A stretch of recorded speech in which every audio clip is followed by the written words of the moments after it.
Welcome to recipes இன் மைவி. இன்றைக்கி நம்ம அருமையான சுவையில் ஹோட்டல் ஸ்டைலில் ப்ரொக்கோலி மசாலா ரோஸ்ட் தான் செய்ய போகிறோம். எல்லாருமே விரும்பி சாப்பிட்ற மாதிரி இந்த ப்ரொக்கோலி மசாலா ரோஸ்ட்டை எப்படி செய்கிறது, இதுக்கு தேவையான பொருட்கள் என்ன பார்க்கலாம் வாங்க.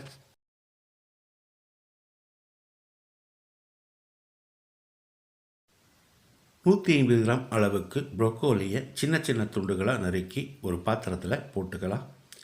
ஒரு அரை கப் அளவு தண்ணி சேர்த்து ஒரு 5-6 நிமிஷம் வேக விட்டுடலாம்.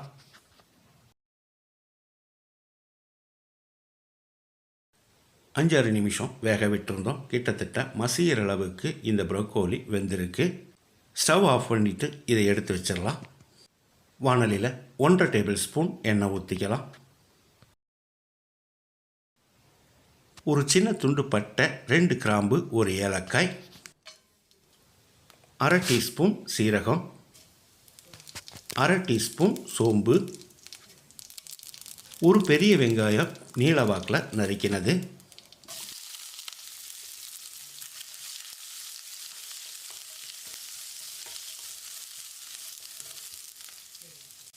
சின்னதாக 2 பச்சை மிளகாயை நறுக்கி வச்சுருக்கேன். இதையும் போட்டு வெங்காயம் லேசாக செவந்து வர்ற அளவுக்கு வதக்கிடலாம்.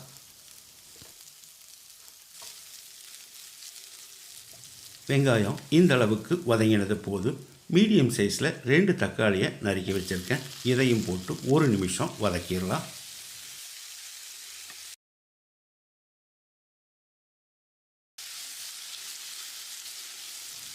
இப்போ இதோட 1 டீஸ்பூன் இஞ்சி பூண்டு விழுதையும் சேர்த்து பச்சை வாசனை போகிற அளவுக்கு வதக்கிடலாம்.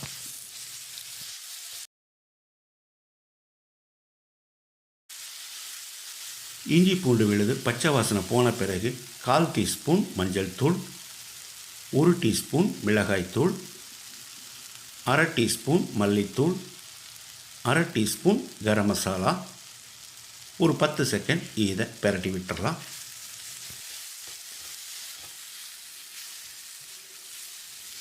ஏற்கனவே அரை கப் அளவுக்கு பச்சை பட்டாணியை ஒரு 5 நிமிஷம் வேக வச்சு எடுத்து வச்சுருக்கேன். இதையும் போட்டுக்கலாம்.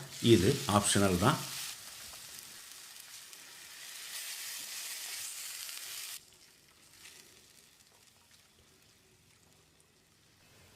மீடியம் சைஸில் 3 உருளைக்கிழங்கை வேக வச்சு தோல் எடுத்து மசிச்சு வச்சுருக்கேன். இதையும் போட்டுக்கலாம். உருளைக்கிழங்கோட அளவு 150 கிராம். இதோடைய வேக வச்சிருந்த ப்ரொக்கோலியையும் சேர்த்துக்கலாம். ப்ரொக்கோலி வேக வச்ச தண்ணி இருக்குது, அதையும் ஊற்றிக்கலாம். இதுக்கு தேவையான அளவு உப்பு சேர்த்துக்கலாம். நான் 1 டீஸ்பூன் உப்பு சேர்க்கிறேன். பத்தலைனா மறுபடி கூட போட்டுக்கலாம். ப்ரொக்கோலிக்கு பதிலாக காலிஃப்ளவரை சேர்த்து செய்கிறதா இருந்தாலும் இதே மெத்தடில் செஞ்சுக்கலாம். உப்பு சேர்த்து கலந்து விட்டு ஒரு 5 நிமிஷம் மூடி வச்சிடலாம். இடையில அடிக்கடி கலந்து விடணும். 5 நிமிஷம் மூடி வச்சுருந்தோம். ஒரு கை அளவுக்கு தேங்காயை பேஸ்ட்டாக அரைச்சி வச்சுருக்கேன். இதையும் ஊற்றி கலந்து விட்டுடலாம். தேங்காய் அரைச்ச விழுதை ஊற்றி 1 நிமிஷம் நல்லா கலந்து விட்டாலே போதும். ரொம்ப நேரம் வேக விட வேண்டாம். அருமையான சுவையில் ப்ரொக்கோலி மசாலா ரெடி ஆகிடுச்சு. பொடியாக நறுக்கின மல்லி இலையை தூவி கலந்து விட்டு இறக்கிடலாம். அருமையான சுவையில் நான் செஞ்சுருக்கிற இந்த ப்ரொக்கோலி மசாலா சப்பாத்தி, தோசை, சாதம் எல்லாத்துக்குமே நல்லாயிருக்கும். தோசைக்கல்லில் ஒரு 1.25 கரண்டி அளவுக்கு மாவை ஊற்றி தோசையை தேய்ச்சி விட்டுடலாம். தேவையான அளவுக்கு எண்ணெய் ஊற்றி தேய்ச்சி விட்ட பிறகு நம்ம ஏற்கனவே ரெடி பண்ணி வச்சுருந்த மசாலாவை நடுவில் வச்சுக்கலாம். எந்த அளவுக்கு தேவையோ அந்த அளவுக்கு மசாலாவை வச்சு ஓரங்களில் இந்த மாதிரி மடித்து விடணும்.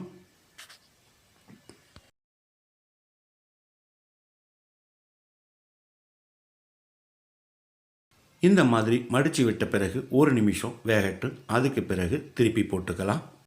அருமையான சுவையில் ஹோட்டல் ஸ்டைலில் நான் செஞ்சுருக்கிற இந்த ப்ரொக்கோலி மசாலா ரோஸ்ட்டை இதே மாதிரி இதே அளவுகளோடு நீங்கள் செய்து பாருங்கள்.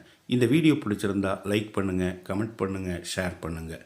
சப்ஸ்கிரைப் பண்ணாதவங்க சப்ஸ்கிரைப் பண்ணுங்கள். மறக்காமல் பெல் பட்டனை கிளிக் பண்ணுங்கள்.